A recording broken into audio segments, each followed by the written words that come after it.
Hello friends, இன்றைக்கி என்ன லஞ்சுன்னு பார்க்கலாம். ஒயிட் ரைஸ்,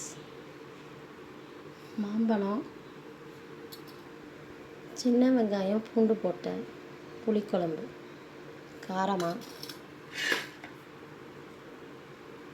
பொன்னாங்கண்ணி கீரை, பீன்ஸு பொரியல், கொஞ்சம் தேங்காய் போட்டது.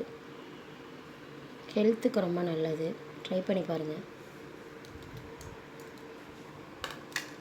இதுதான் இன்றைக்கி என்னோடய லஞ்ச். லைக் பண்ணுங்கள், ஷேர் பண்ணுங்கள், சப்ஸ்கிரைப் பண்ணுங்கள். நீங்களும் ஹெல்த்தியானதாக சாப்பிடுங்க. உங்கள் சேனலுக்கு சப்போர்ட் பண்ணுங்கள். அப்படியே பார்த்துட்டு போகாமல்